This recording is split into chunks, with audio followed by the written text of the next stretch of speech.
The sound of heavy rain drummed against the narrow, iron-barred window high up on the gray wall, tracing thin, twisting rivers down the cement.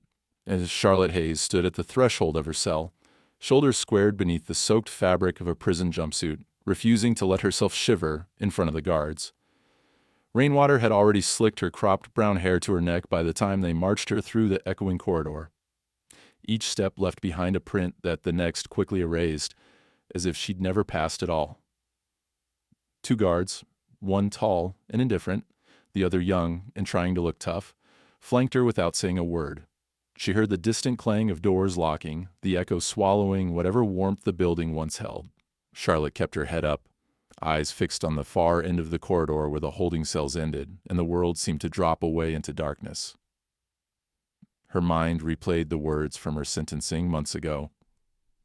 Guilty of treason, conspiracy, and tampering with military equipment. Sentenced to death. It had echoed through her like a shot. Tonight, the sentence felt close, heavy as the storm. They led her through another security gate. Beyond it, the yard was empty except for puddles swirling in the wind. But there, past the chain-link fence and guard towers, half hidden beneath the shadow of an old, twisted oak, stood a single horse shelter. The floodlights turned the scene into black and white, rain and shadow merging on the ground. Yet Charlotte saw him at once. Solace! Solace, the chestnut stallion, with the white blaze cutting down his long, noble face. Amber eyes burning beneath the shelter's eaves. His ears flicked up as she approached, snorting softly as if he recognized her step, even after years apart. The guards slowed, glancing at one another. Charlotte took a step closer, the cold seeping through her shoes. Her voice caught in her throat. "If only you could speak," she whispered. Solace lifted his head, eyes meeting hers. For one fragile moment, the yard, the prison, the storm, all of it disappeared. She remembered dusty trails, the warmth of sun on his coat, the trust in his gaze when they leapt barriers together in better times. A guard behind her shifted his weight. "That's enough," he muttered. But the younger one watched, uncertainty flickering across his face.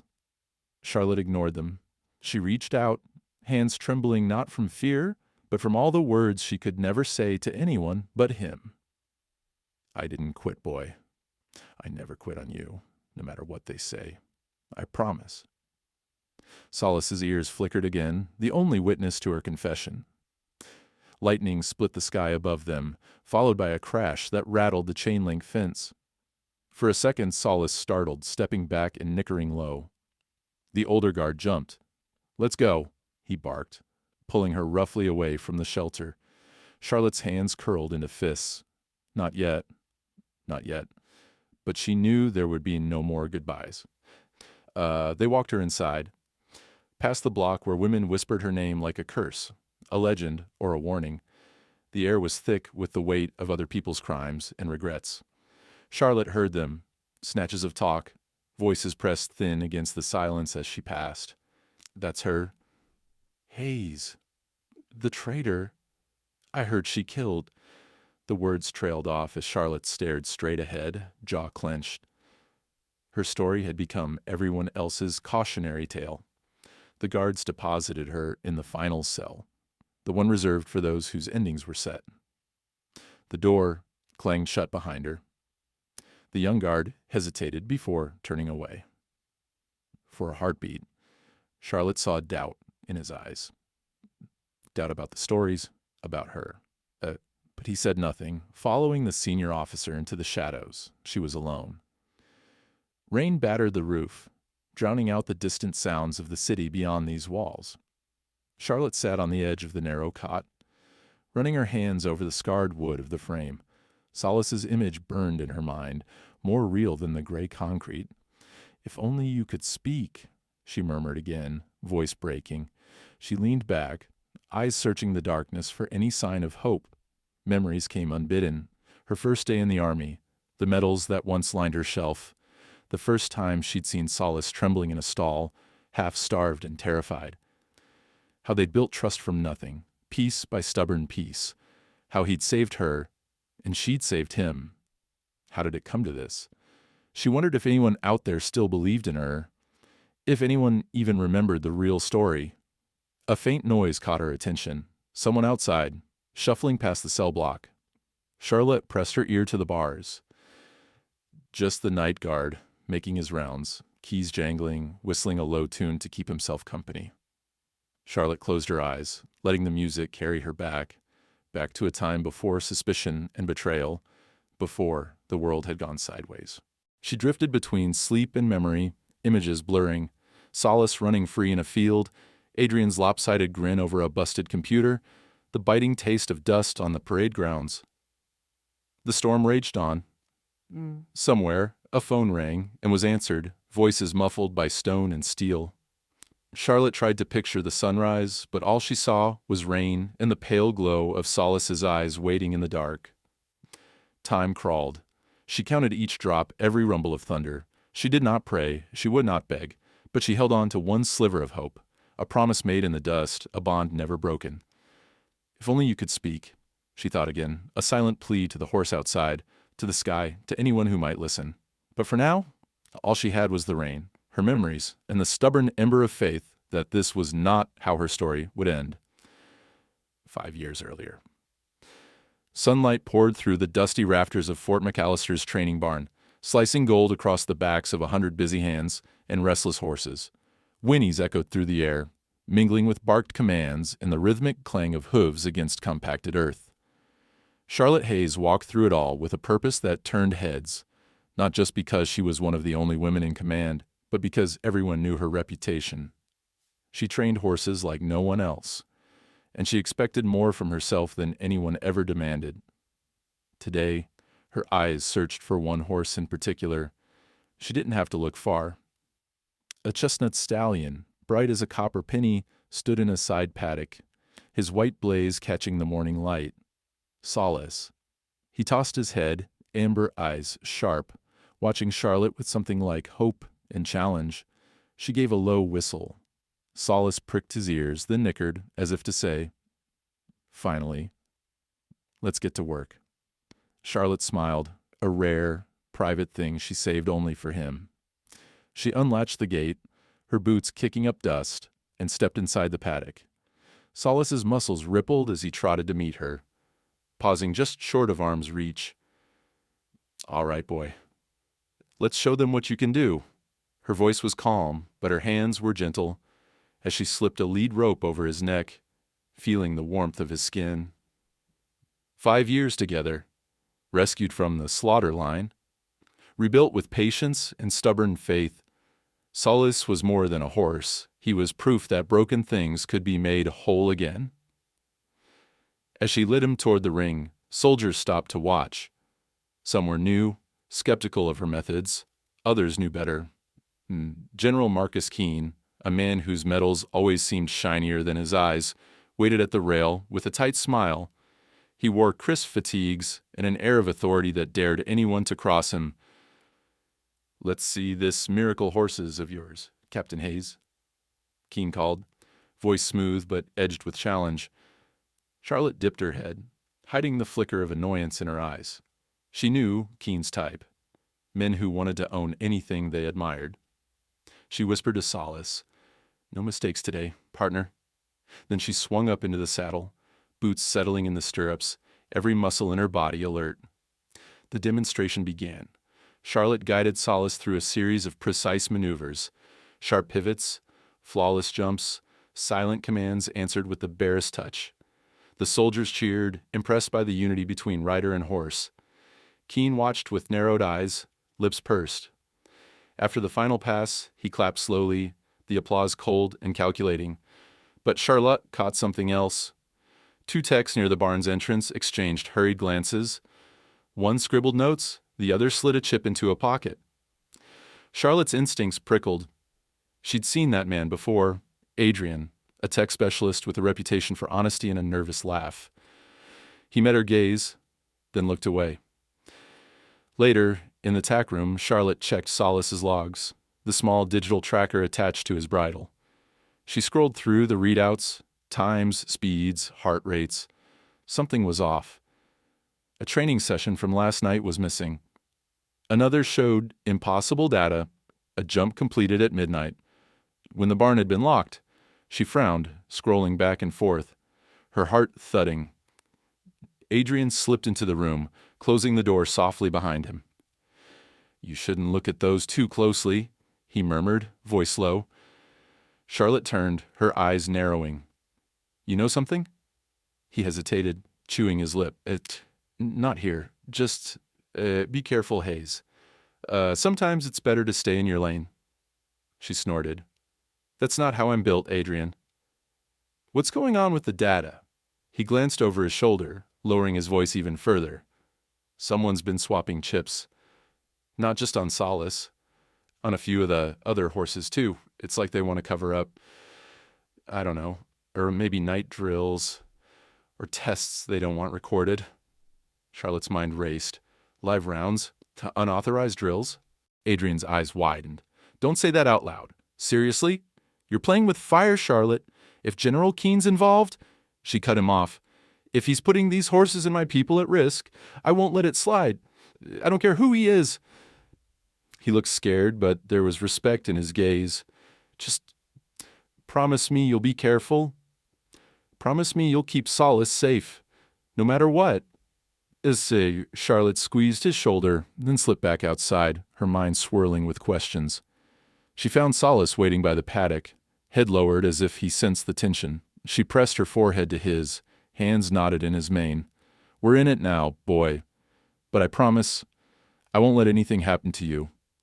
A dry wind whipped dust around their feet. Somewhere a door slammed, followed by the sharp bark of a superior officer. The soldiers were packing up the grounds, prepping for something big. The air thrummed with nerves and secrets. As Charlotte led Solace to his stall, she noticed a set of boot prints by the fence. Too deep, too recent. Someone had been watching. A figure in the distance melted away into the barn shadows. Charlotte's skin crawled. That night, after the sun dipped behind the mountains, Charlotte sat on the edge of her bunk, staring at her phone. She thought about calling her mother, about running. Instead, she sent Adrian a single message. "If anything happens to me, keep your daughter safe, and trust the horse. Always." She fell asleep listening to Solace's soft wickers drifting through the night air. Thunder rumbled in the distance, a promise of storms to come. Somewhere outside, under a sky full of dust and secrets, the wheels of betrayal began to turn. And in the heart of it all, Charlotte Hayes clung to the only thing that still made sense: her promise, sealed in the dust, to a horse who would never betray her. The following week at Fort McAllister passed with a sense of unease that clung to Charlotte like a second skin. The base, normally bustling with friendly rivalry and the hum of routine, had changed. Orders barked across the parade ground were sharper, tempers shorter, and the air heavy with an unspoken anxiety that not even the horses could shake off. Every time Charlotte entered the barn, she felt eyes tracking her, sometimes visible, sometimes just a presence in the shadows. General Marcus Keene had taken a sudden personal interest in Solace.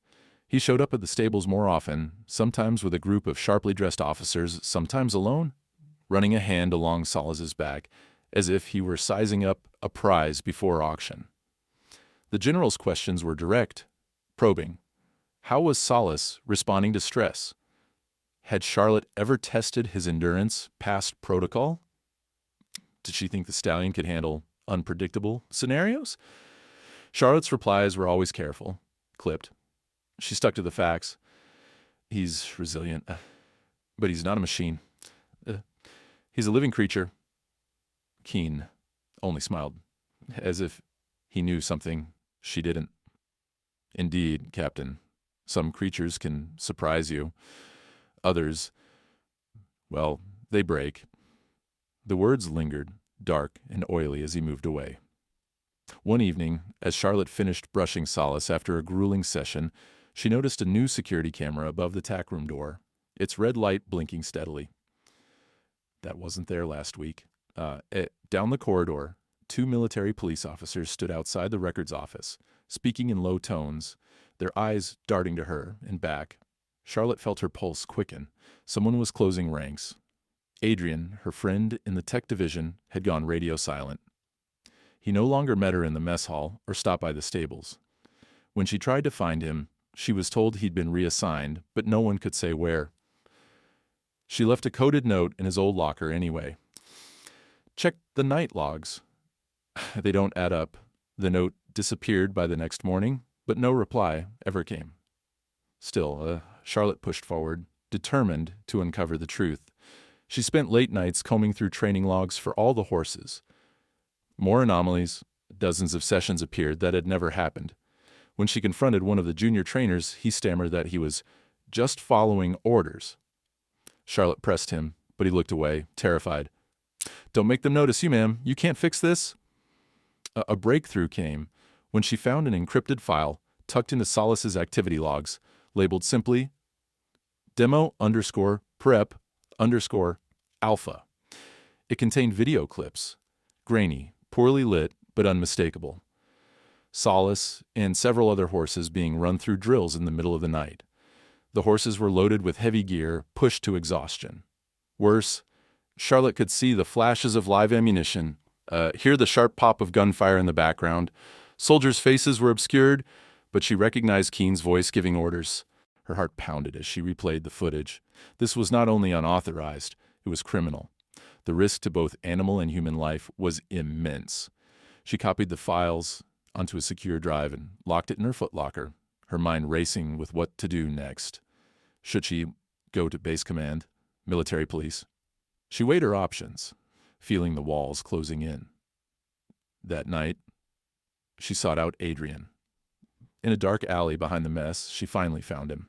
Haggard, anxious, a shell of the joking techie she used to know. You shouldn't be here, Charlotte, he whispered, glancing over his shoulder. They're watching everyone. Why are they running unauthorized drills? Who's covering it up? She pressed. Adrian's hands shook as he pulled her deeper into the shadows. It's not just drills. Keen's working with contractors, off the books. There's money changing hands, tech disappearing, files wiped from the system. I tried to get proof, but they know I talked to you. I'm on a transfer list. If you make a move, he'll destroy you. Charlotte's jaw tightened. I can't ignore this? I have to do something? Adrian nodded, his voice breaking. Just promise me, if something happens to me, look after Lily. He pressed a small chip into her palm. This is everything I have. Hide it. Trust nobody. As she walked back to her quarters, Charlotte's mind spun with fear and resolve. She was up against a general who could ruin lives with a word. She was risking not only her career, but her freedom. But she couldn't let it go. Not when lives were on the line, especially Solace's. 2 nights later, the base was thrown into chaos by a fire alarm. While everyone scrambled for evacuation, Charlotte sneaked into the records office with Adrian's chip. She slipped it into the mainframe, downloading files, her heart thudding with every tick of the clock. Suddenly, the door burst open. Military police stormed in, guns raised. Charlotte froze. Step away from the computer, Captain Hayes? She slowly raised her hands. It was too late. By morning, rumors flooded the base. Captain Hayes, decorated trainer, accused of tampering with weapons and falsifying records. The news traveled faster than wildfire. Soldiers who'd cheered her now avoided her gaze. General Keen's tone turned icy. I warned you, Captain. Now you'll learn what happens when you cross the line. Charlotte was marched away in handcuffs. Solace watched from his stall, eyes wide, nostrils flaring. As the doors closed behind her, Charlotte caught one last glimpse of the stallion, the one soul on base who would never doubt her. The next day, her face was all over the base news, then the national feeds. A military trainer arrested for treason. Evidence. Logs, fingerprints, forged memos, stacked up with terrifying speed. No one spoke for her. No one offered a lifeline. But Charlotte, battered and betrayed, held on to a single hope. The truth was out there. Somewhere. All she could do now was survive long enough for it to come to light. The sky above Fort McAllister was slate gray, promising rain as thick tension filled every corner of the base. Charlotte Hayes sat in a bare interrogation room, wrists chafed by handcuffs, her uniform crumpled and stained. She had barely slept. Every hour, a new officer came to question her, each one colder and more clinical than the last. They tossed accusation after accusation at her like stones. Treason, weapons tampering, conspiracy to endanger national security. The words bounced off her skin, but each one left a bruise on her soul. The day before, Charlotte had been the best trainer on base, respected and feared in equal measure. Today, she was just a criminal in a metal chair. Her name, once spoken with pride, now circled the barracks in whispers. No one would meet her gaze when she was marched down the hallway, guards on both sides, feet scraping against the concrete, and as if she already belonged to another world. Outside, the rain finally broke, pounding on the windows like an accusation. Charlotte looked up at the flickering light overhead, refusing to let her fear show. She clung to the memory of Solace, of the trust in his amber eyes. Somewhere on this very base, her horse was waiting, perhaps frightened, perhaps already claimed by someone else. The thought twisted her gut, worse than any threat these officers could muster. When General Marcus Keene entered the room, the temperature seemed to drop another 10 degrees. He wore civilian clothes now, dark suit, blood-red tie, shoes that squeaked on the linoleum. The guard straightened and left at a curt nod, closing the door behind him. Keene sat across from her, spreading a stack of files on the table. He didn't speak at first, simply tapping his finger against the folders, letting the tension fill the room. "You should have listened, Charlotte," he finally said, voice low. "There are things in this world you can't change." She glared at him, refusing to look away. "I wasn't going to let you hurt those horses, or those soldiers." He smiled, but there was nothing friendly about it. "You think you're the hero? That's cute. Heroes break the rules, and rules break heroes. That's how it's always been." He leaned in. "You signed your own warrant the moment you dug into my business?" Charlotte's jaw tightened. "What are you so afraid I'll find? The drills? The missing tech? Or maybe the bribes?" His hand shot out, slamming the table. "You don't know what you're talking about." He slid a folder toward her. "But you'll take the fall. All the evidence we need, your fingerprints, your name on forged logs, your access codes, all over unauthorized weapons caches. It's ironclad. You're finished." She stared at the folder, heart pounding. How had he done it? She'd been careful. She knew she had. And yet, fingerprints, logs, signed entries she never made. The trap had been set for months, maybe years. No matter what she said, it would all look like her doing. Keene stood, gathering the files. "You'll be transferred to military custody tonight. The media is already hungry for your blood. I'd get some rest if I were you." He paused at the door. "And don't expect your horse back. Solace is military property now. He'll serve, one way or another." He left, and with him, every ounce of warmth in the room. Charlotte sagged in her chair, pain and fury warring inside her. In the next hours she was hustled from the base, hands cuffed behind her back, rain soaking her hair as she was shoved into a transport van.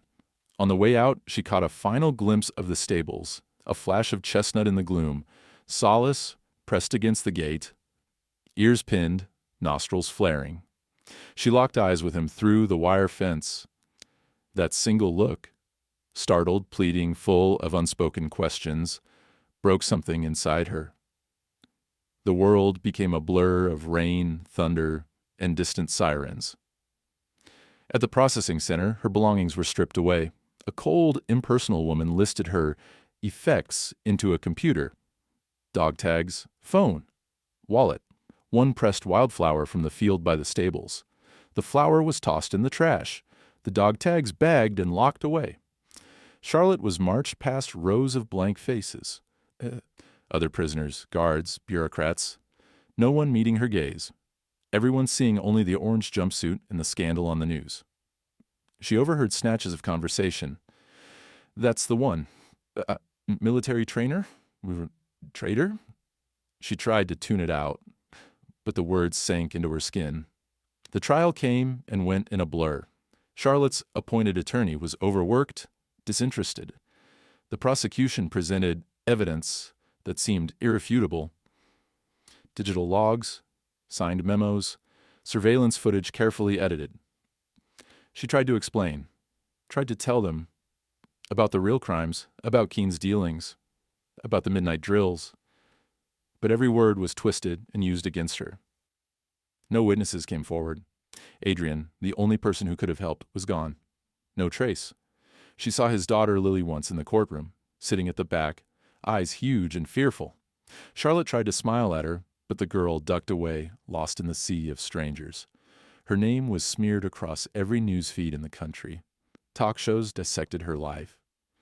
How could a hero fall so far? One commentator sneered. Was it greed, jealousy, or something darker? Another speculated about her childhood, her motives, the mystique of her relationship with Solace. Sentencing day arrived, cold, merciless. The judge read the verdict with the same indifference as reading the weather. Guilty on all counts. Charlotte was sentenced to death by lethal injection. In the holding cell that night, Charlotte finally let herself cry. Silent, shuddering sobs racked her body as she clung to the edge of her cot. For the first time, she doubted whether she'd ever see Solace again, whether her fight had meant anything at all. But even as despair threatened to drown her, something stubborn rose inside her. A memory, sharp and clear, some Solace. Standing his ground in the storm, refusing to run even when everything said he should. She remembered the promise she'd made to never give up, not on herself, not on him. And so, as the rain battered the windows and the future closed in around her, Charlotte Hayes made another vow. This isn't the end. Not for me. Not for Solace. I will find a way. Somewhere in the dark, she hoped the horse who knew her best was listening. Years trickled by inside the walls of Blackwater Federal Penitentiary, each day folding into the next with the dull sameness of stone and steel. The world outside, its colors, its wild air, the sunlight, became a distant memory for Charlotte Hayes. The concrete courtyard where she was allowed to walk twice a week felt like a prison inside a prison, shadowed on all sides by razor wire and silent watchtowers. Even the sky seemed smaller, always a slice and never the whole. Her cell, tucked away at the far end of the women's block, was a world reduced to a cot, a battered desk, and a small, grimy window. Over time, Charlotte learned the rituals of surviving in prison. Keep your back to the wall. Speak only when you must. Never show fear or grief to the other inmates. Never let them see you cry. Most days, she lived in silence, replaying memories in her mind, echoes of hoofbeats, the touch of Solace's mane, the sting of betrayal. Time became elastic, stretching thin, pulling her further from the woman she once was. Yet, in this gray monotony, one ritual stood apart from the rest. A flicker of hope, however small. Every 6 months, always on a Tuesday, the guards would call her name for a visitor. The first time it happened, she thought it was a mistake. But when the heavy steel door to the visitation room opened, Charlotte's breath caught. A teenage girl, pale and slight, sat waiting at the table, clutching a cheap plastic bag. Her eyes, gray and wary, darted up to meet Charlotte's. And for a second, Charlotte saw something she hadn't in years, recognition and an old, aching sadness. "Lily," Charlotte whispered, almost afraid to believe it. The girl nodded, lips pressed tight. "Hey, Charlotte." They sat in silence for a while. Lily twisted her hands together, fidgeting with a faded friendship bracelet. Charlotte wanted to reach out, to comfort her, but she knew better than to break the unspoken rules of prison visitation. Instead, she tried to smile, though it felt strange on her face. I brought you something," Lily said, sliding a small paperback novel across the table. "It's, just a story about horses." Charlotte's throat tightened. "Thank you. It means a lot." After a pause, Lily leaned forward, voice barely above a whisper. "Solace? He's okay. He's alive. I see him sometimes at the fence. He always looks for you." Charlotte felt the world tilt, tears burning behind her eyes. She swallowed hard, fighting to keep her composure as a guard loomed nearby. Does he look healthy? Is he being treated well? Lily nodded. He's strong. I think he remembers you. He waits at the same spot every day, like he knows you'll come back. Charlotte's hand twitched, aching to hold on to hope. I wish I could see him. Thank you, Lily, for telling me. Their visits became a quiet rhythm, one Charlotte lived for. Lily would bring a new story each time, sometimes a photo clipped from a magazine, anything with a horse or a field or sunlight. She never said much about her own life. But once, when Charlotte asked after Adrian, Lily's expression darkened. Dad said, if anything happened to him, I should trust you, Lily said, voice shaking, and to follow the horse. Charlotte understood more than Lily realized. She tried to give what advice she could, wrapping it in metaphor and story. Solace is braver than anyone thinks. He never gives up, even when he's scared. You can trust him, Lily. Ha! And trust yourself.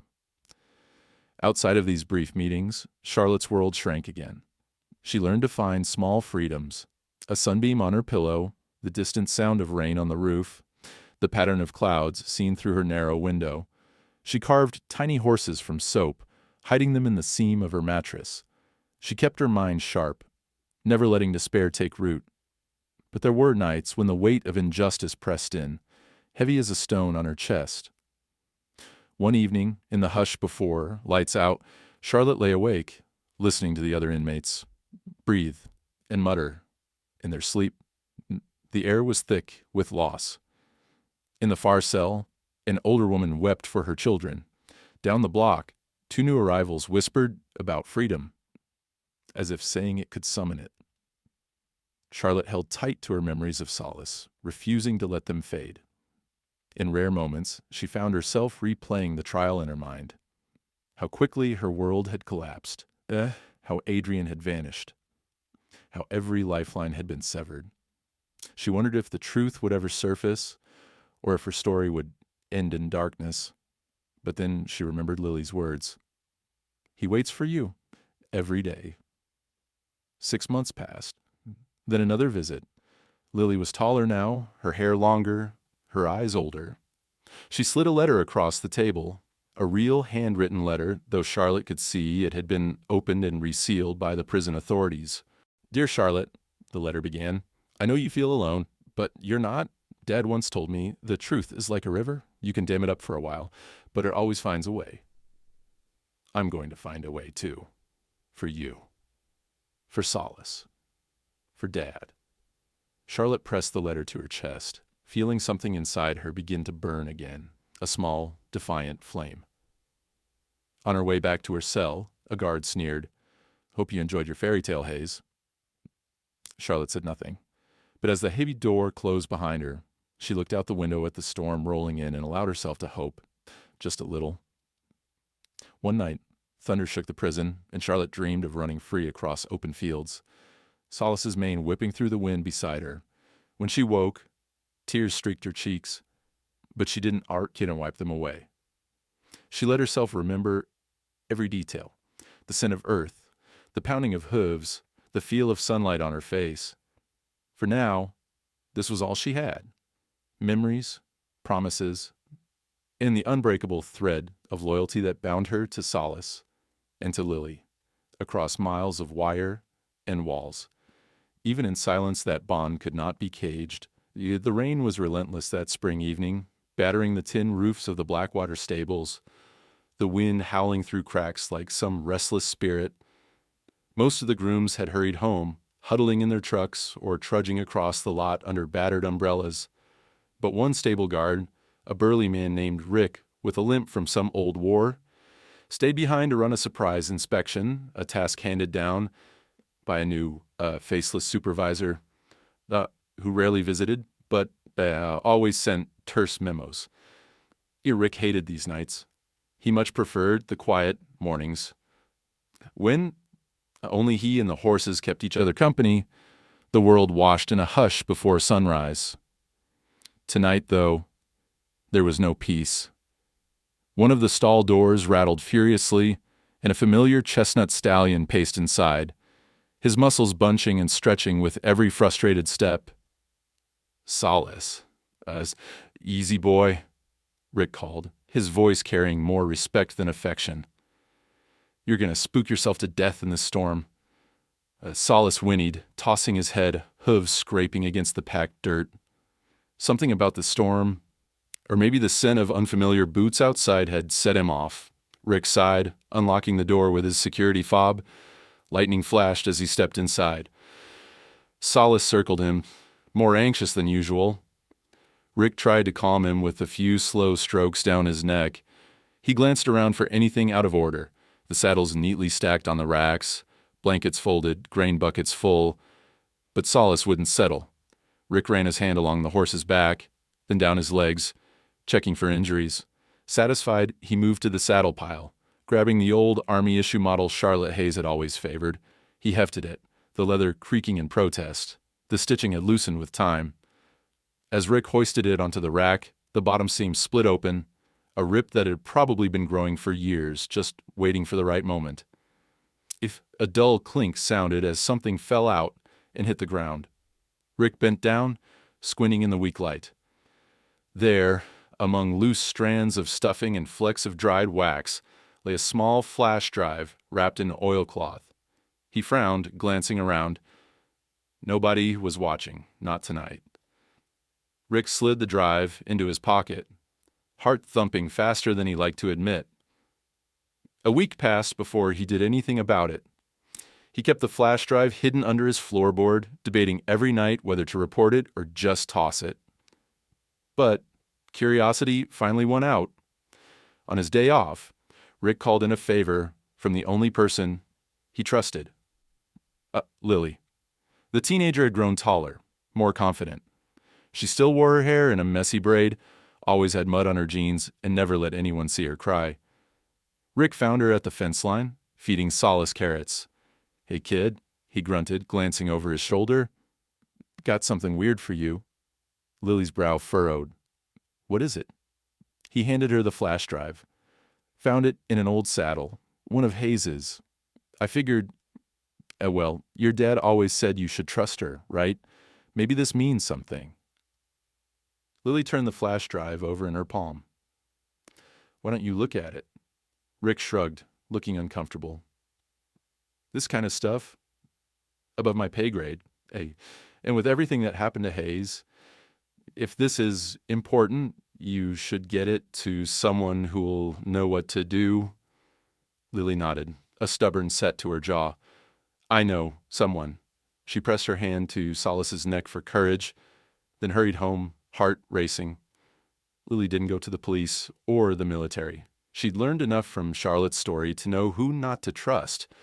Instead, she found Mr. Dunn, a retired journalist who used to owe her dad, Adrian, a favor. He was a wiry man with tired eyes and an office cluttered with yellowed newsprint. He looked at the drive, then at Lily. "Where'd you get this?" he asked. "In a saddle, one that belonged to Charlotte Hayes," Lily answered, voice steady. Mr. Dunn nodded, wordlessly plugging it into his battered laptop. For a long while, only the rain and the whirring fan filled the silence. Then the screen filled with folders, hundreds of files, dates, recordings. "What am I looking at?" he muttered, opening a folder labeled OPS logs. There, clear as day, were logs of unauthorized military operations, night drills with live rounds, equipment transfers, lists of payments. More damning still, Dunn found audio recordings, General Keene's unmistakable voice, talking with foreign contractors, arranging deals, giving explicit orders to falsify reports and hide evidence. Lily watched his face shift from disbelief to grim determination. Is this enough to help Charlotte?" she whispered. Dunn sat back, blowing out a long breath. "This is more than enough, kid. It's a bombshell, but it's dangerous. People have gone to prison for less.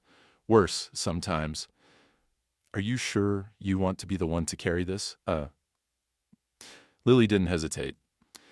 Charlotte risked everything to protect Solace. Dad said to trust her and trust the horse. I trust both. Dunn nodded, the fire of old reporter's instincts lighting up behind his eyes. Then we go public, carefully. I'll call in a couple of favors, make sure this gets in front of the right people. But Lily, be careful. If what's on this drive is real, there will be people who want to stop it from coming out. Lily nodded, but her mind was already racing ahead. She thought about Charlotte, locked away for years, never giving up hope. She thought about Solace, waiting at the fence line, his loyalty unbroken. She promised herself she wouldn't back down. Not now. That night, as thunder rolled through the hills, Lily wrote a letter to Charlotte. Dear Charlotte, I think I found something important, something that could change everything. There are still people who care about the truth. Solace is still waiting for you. Oh, I'll do what I can. I promise. She didn't know if the letter would make it through the prison censors, but it didn't matter. For the first time in years, hope shimmered at the edges of Charlotte's world, and maybe, just maybe, the truth would finally come to light. The evidence was more damning than anyone had dared hope, and more dangerous. As the clock ticked, Charlotte's fate now hung by a thread, and every second brought her closer to execution. 2 days. 48 hours left before the state would carry out the sentence, and the world would forget her name for good. Lily couldn't sleep. She stared at her ceiling, the glow of her phone lighting her face as she reread Mr. Dunn's urgent texts. We go to the Military Appeals Board tomorrow morning. Stay low, don't answer, unknown numbers. Watch your back, kid. Rain battered the windows. Downstairs, her grandmother moved quietly, pretending not to notice the tension that filled the house. Lily packed her backpack before sunrise, flash drive, water bottle, granola bars, and an old photo of herself with her father. Her hands trembled as she double-checked everything. She kept seeing Charlotte's face behind prison glass, the weight in her eyes, the tired hope. At 8 a.m., Mr. Dunn picked her up in his battered sedan. He looked older in the morning light, but there was steel in his eyes. You ready for this, Lily? She nodded. As ready as I'll ever be. The Military Appeals Board was housed in a gray federal building, ringed by security. Inside, the air buzzed with anxiety as men and women in crisp uniforms hustled through the halls, their faces set and unreadable. Dunn showed their credentials at the checkpoint, introducing Lily as his intern. They passed through metal detectors, clutching the flash drive like it was the only lifeline in the world. They waited in a cold hallway while Dunn made calls. At last, a civilian liaison with tired eyes led them into a sterile conference room.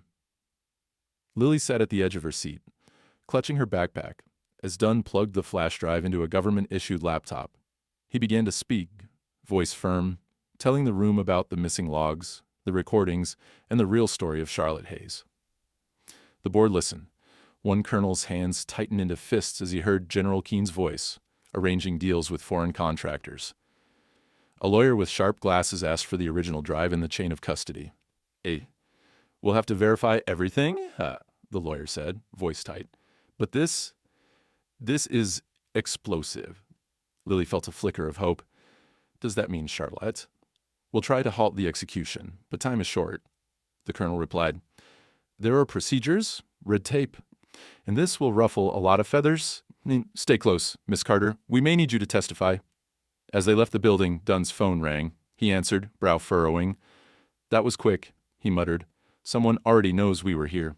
Within the hour, Lily noticed a black sedan tailing them on the drive home. At school, a tall man in a suit watched her from the parking lot. At first, she told herself it was paranoia, but then a note appeared in her locker. Back off. Oh. Or you and the horse are next. Her hands shook as she crumpled the note. She didn't dare tell her grandmother. Instead, she called Dunn.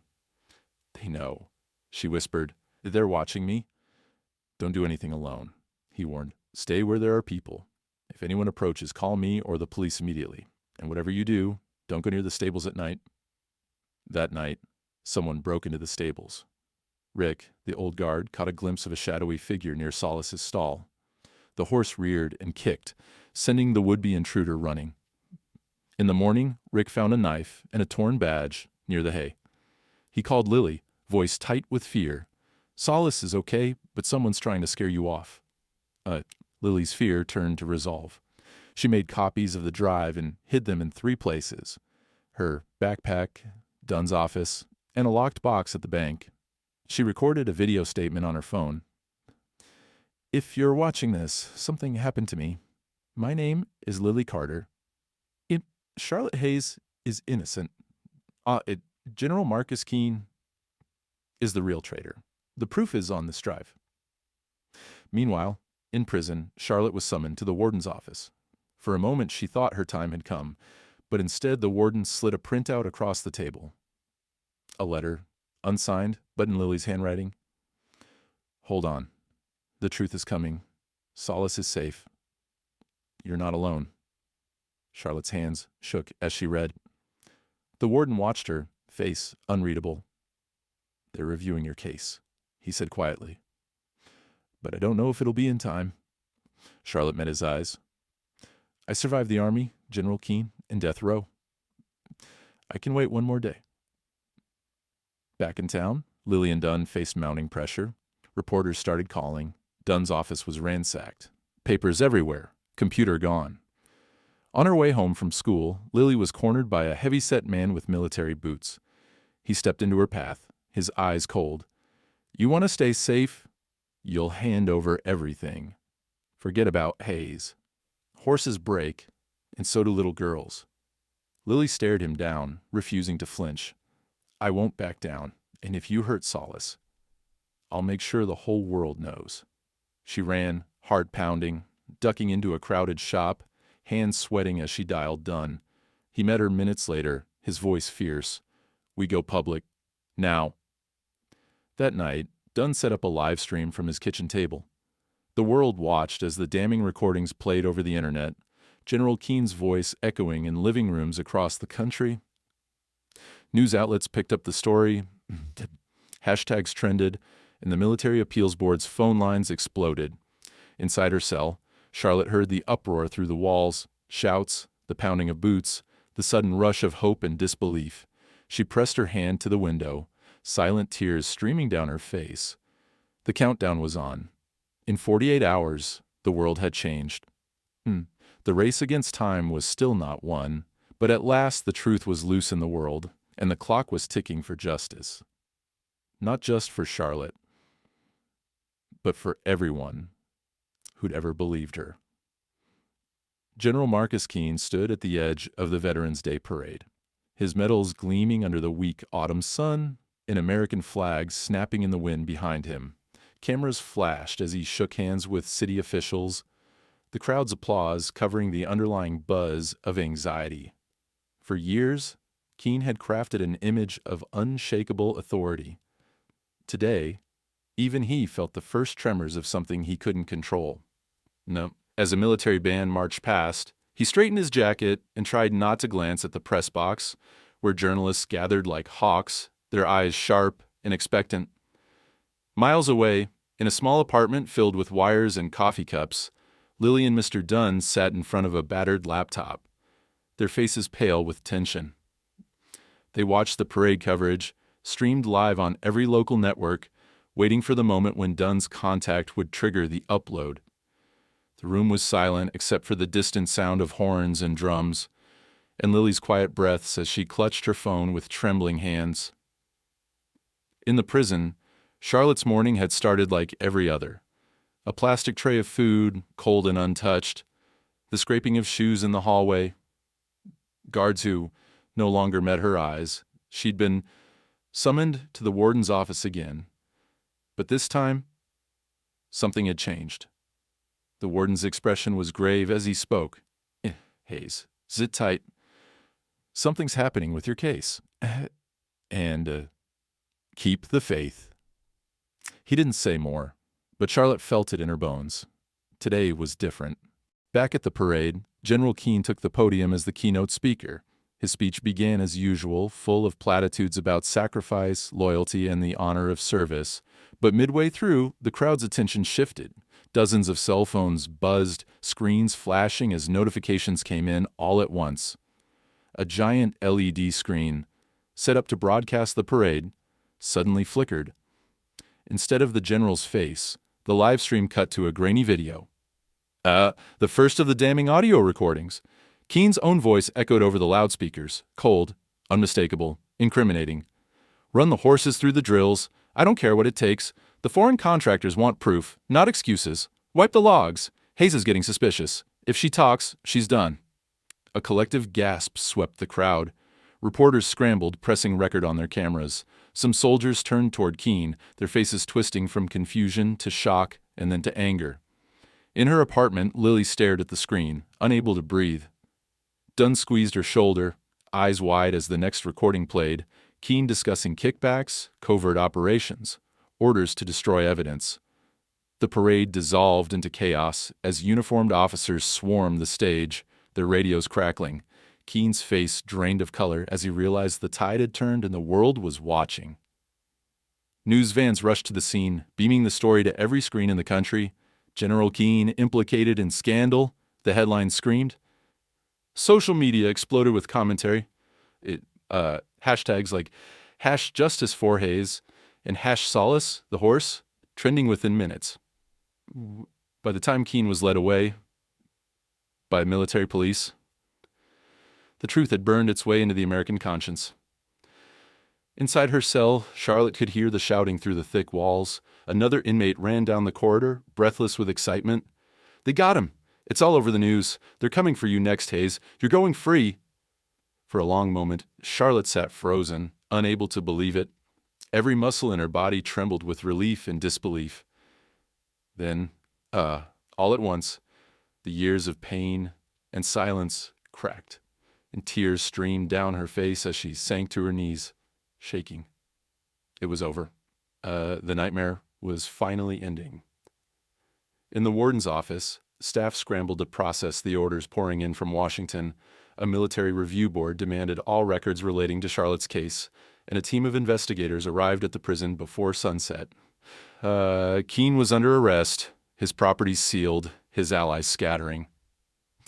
Evidence from the flash drive, the real logs, the full audio files was already being authenticated by military intelligence. Lily and Dunn didn't rest. They fielded calls from prosecutors and journalists, telling Charlotte's story again and again, making sure the narrative didn't get twisted. Lily's phone rang nonstop with messages of support from old friends of her father, from veterans who had served with Charlotte, and from strangers who saw in her courage a kind of redemption for everyone failed by the system. But the danger hadn't entirely passed. That night, someone smashed the window of Dunn's car and left a warning scrawled on the dashboard. Last chance, walk away. Lily's hands shook, but she refused to hide. If they're still trying to scare us, it means we're winning, she said, voice steady for the first time in weeks. The next morning, Charlotte was brought before a review board, her first time in years seeing the sun without bars in the way. She walked into the room, head high, flanked by guards who now treated her with wary respect. She saw the faces of officers who had once condemned her, now forced to listen as her lawyer read the new evidence. Her voice was clear as she told her story, not with bitterness, but with the calm of someone who had survived the worst and still stood tall. After hours of testimony, the board delivered its verdict. All charges vacated. Charlotte Hayes was free. As she walked out of the courthouse, a gust of cold wind struck her face. She closed her eyes, breathing in the world anew. The first thing she saw in the parking lot was Lily, older, wiser, tears glinting in her eyes as she ran to embrace her. Behind them, reporters shouted questions, cameras flashed, but in that moment, none of it mattered. For the first time in years, Charlotte was not broken, only bruised but whole. Back home, news of her release spread like wildfire. In the stables, Solace sensed the change. He paced the fence, ears pricked forward, waiting for the woman who had never stopped believing in him. The world had changed, and Charlotte's story, her loyalty, her pain, and her ultimate triumph would live on, not just as a headline, but as hope for all those who'd ever been silenced and survived. The first day of freedom was too bright, too sharp, as if the sun itself was determined to burn away every shadow that had haunted Charlotte Hayes for all those long years. She walked out of the courthouse into a world that felt both familiar and brand new. Her senses overwhelmed by the honking of cars, the shouts of reporters, the the flutter of leaves in the brisk wind. At her side, Lily clung to her arm, her presence a living promise that hope could endure any storm. For the first time in years, Charlotte had no chains on her wrists, no guard at her back, and no orders dictating her every step. She moved with hesitation at first, as if the world outside might vanish the moment she reached for it. The crowd parted to let her through. Some stared, some cheered, some just watched with quiet awe. News vans jockeyed for position, but the voices that called her name were softer now, full of curiosity and respect, not accusation. Lily guided her to a waiting car. Mr. Dunn, now something of a folk hero himself, drove them away from the chaos, his face splitting into a grin. "You did it, Charlotte. The whole country saw the truth." Charlotte smiled, though her voice was hoarse. "We did it. You, Lily, Solace, all of you." Her eyes shone with gratitude as she looked at the teenager, no longer just Adrian's daughter, but a fighter in her own right. They drove in silence for a while, Charlotte watching the world blur past.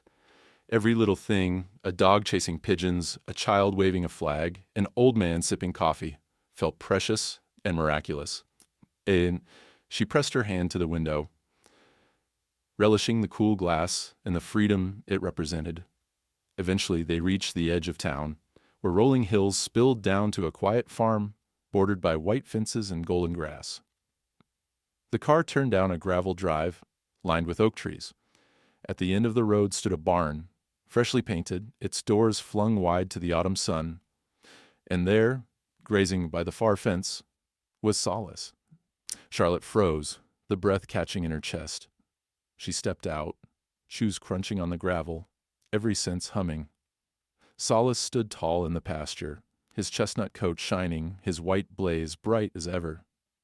For a moment he didn't move, just watched her with those deep amber eyes. Charlotte took a tentative step forward, then another, heart pounding so hard she thought it might burst. She was terrified. What if he didn't remember her? What if the years had erased their bond? Lily watched quietly from behind, giving them space. Charlotte stopped just short of the fence, her voice trembling as she called, "Hey, old friend, it's me." Solace lifted his head, ears pricked, nostrils flaring. He stood completely still, eyes locked on hers. Then, with a sudden, joyous burst, he galloped across the pasture, muscles rippling, mane flying, hooves churning up clods of earth. He skidded to a stop right in front of her, snorting, head reaching over the rail. Charlotte reached out, her hands shaking, and pressed her forehead to his. For a long, shuddering moment, she just breathed in the scent of him, warm hay, sunshine, and the familiar earthiness that had anchored her in the hardest days. Neither moved, and there was no need for words, just the quiet thunder of hearts that had never truly lost their rhythm. Solace nuzzled her, gently at first, then with growing urgency, as if to erase every scar the world had left on her soul. Charlotte laughed, really laughed, the sound wild and free, her tears falling onto Solace's muzzle. "You waited for me," she whispered. "You really waited." Behind her, Lily wiped her eyes. He always waited. Every day. At the same spot. Mr. Dunn watched, the corner of his mouth twitching. Looks like he's not the only one. Charlotte turned, pulling Lily into a tight embrace. "Thank you for believing when no one else would." Lily's voice was thick. "Dad always said you were the bravest person he knew. He told me to trust the horse. In you." They stood like that for a long time. 3 survivors bound by loss, hope, and the courage it took to fight for the truth. As the afternoon faded, Charlotte walked Solace along the fence, her hands relearning every curve and muscle, her soul soaking up the peace of open space. She spoke to him about the years apart, the nights she'd almost given up, the promise she'd made to return. Solace listened, patient and unhurried, as if he'd never doubted a word. The healing didn't come all at once. There were still nightmares, still moments when Charlotte woke gasping, certain she was back in her cell. There were days when the world felt too loud, too sharp, and she retreated to the barn to sit with Solace, letting his steady presence ground her. But with each sunrise, the bruises faded, leaving behind a strength forged in suffering and survival. Word spread quickly through the community. Neighbors left meals at the door, veterans sent letters, old friends reached out with apologies and invitations. Some people just stopped by the fence to wave, quietly offering the only support they knew how. One evening, Lily brought out an old photo album, pictures of Charlotte and Solace from the days before everything went wrong. Charlotte turned the pages slowly, marveling at the smiles, the sunlight, the hope that shone in every image. "We were happy," she whispered. "You can be again," Lily said softly. "We all can." As the stars came out, Charlotte saddled Solace for the first time in years. She swung up, legs a little unsteady, heart pounding with excitement and fear. Lily opened the gate, and together woman and horse rode out into the wide, moonlit field. Each stride felt like reclaiming a piece of herself. Each breath, a testament to loyalty, to forgiveness, to the unbreakable bond that had carried them through the darkest night into the dawn. Charlotte was not broken. Not anymore, just bruised. And finally, gloriously free. A year had passed since Charlotte Hayes walked free. Yet even as the seasons turned and the world began to forget the headlines, her life was not about erasing the past. It was about building something new from its ashes. The farm at the edge of town became a sanctuary, not just for her, but for anyone who needed a place to start again. It began with Lily. The girl came every afternoon, helping Charlotte repair the old barn, plant a garden, and retrain Solace for new work. They found a rhythm together, one forged from loss and loyalty. Charlotte taught Lily how to read a horse's body, how to listen before giving commands, how to let patience replace force. In return, Lily reminded Charlotte what laughter sounded like. They fixed fences, mucked stalls, and in the quiet dusk, watched Solace graze on the open fields. In those simple, ordinary moments, healing became possible. The idea for the academy took root slowly. At first, Charlotte just wanted to help veterans like herself, those who returned home with wounds invisible to the eye, carrying burdens no one else could see. But soon, word spread. A social worker brought her a teenager with haunted eyes and nervous hands, a girl who'd run away from 3 foster homes and trusted no one. Charlotte set her to work, brushing Solace, watching as the horse's steady calm drew the girl out of her shell. More came. Boys lost to anger, men and women hardened by battle, mothers with nowhere left to turn. Charlotte never promised to fix anyone. But she offered something else: work, trust, a quiet place among the horses. She named the program Ashes to Flame. Every day, Charlotte rose before dawn, leading the early lessons. The old parade ground became a training ring, lined with soft earth and dappled sunlight. Veterans with broken spirits learned to guide horses with a gentle hand. Teenagers learned responsibility, patience, and the rewards of sticking with a difficult task. Charlotte never coddled. She taught the way she had learned herself, with high standards and honest words, but always with respect. Solace became the heart of the academy. The chestnut stallion, once marked for destruction, now carried children on his broad back and let wounded soldiers bury their faces in his mane. He seemed to know who needed him most, greeting each newcomer with the same steady gaze that had anchored Charlotte through her darkest nights. Charlotte's story, once a symbol of injustice, became something different. A story of endurance, of truth, of what could be reclaimed when the world tried to break you.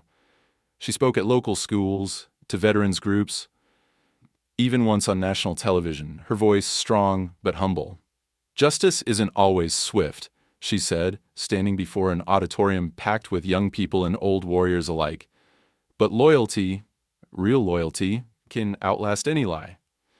I learned that from Solace, and from those who refused to give up on me." Not everyone forgave easily. There were still skeptics, people who looked at her with suspicion, who whispered about the past. But for every doubter, there were 10 who showed up to help build a new barn, donate supplies, or simply cheer her on. With each passing week, the pain of old wounds faded, replaced by a growing sense of purpose and belonging. Lily thrived. The girl who had once been so cautious now blossomed into a capable young woman, eager to teach new students and share her own story. On the anniversary of Charlotte's release, she stood before the gathered crowd at the academy and spoke from the heart. My father taught me to trust the horse, and to trust Charlotte. He told me the truth always finds a way. He was right. Charlotte stood beside her, pride shining in her eyes. We build this place for all of you, for anyone who needs a second chance, for anyone who's been told they're broken or that they'll never belong. Here, you do. As winter turned to spring, the farm buzzed with life. Horses galloped across green fields, laughter rang out from the barn, and the old house, once so empty, became a home again. On quiet evenings, Charlotte walked the pastures with Solace, the sky blazing with sunset. She remembered all she had lost, but more importantly, she cherished what she had found: hope, family, and the knowledge that survival was just the beginning. One night, Lily brought Charlotte a letter, an invitation to speak at a national summit for veterans. Charlotte hesitated at first. The wounds were still fresh, the world sometimes too bright. But she knew her story mattered, not just for herself, but for everyone who had ever felt voiceless or forgotten. Standing on that stage, Charlotte took a deep breath and let her gaze travel across the audience. I am not what happened to me," she said. "I am what I choose to become. I choose loyalty, courage, and truth. I choose to believe that no matter how many times we are knocked down, we can always rise, stronger, kinder, and more determined." Applause thundered, but it was Solace's steady presence waiting for her at the edge of the ring that gave her real strength. As the academy flourished, Charlotte never forgot the lesson that saved her. Every morning she wrote a single line in her journal: "From ashes, we rise." And as word spread, more came. People searching for a place to heal, to start again, to find their own flame. Charlotte often ended her talks with the same message: if this story moved you, hit like and subscribe for more powerful tales that matter. But more than that, pay for it out. Go out and write your own story. The world needs it. We all do. And so the ashes of Charlotte's old life became the soil for something extraordinary. A home, a legacy, and a light for all who wandered in the dark. Proof that, with loyalty and love, even the most broken lives could burn bright again.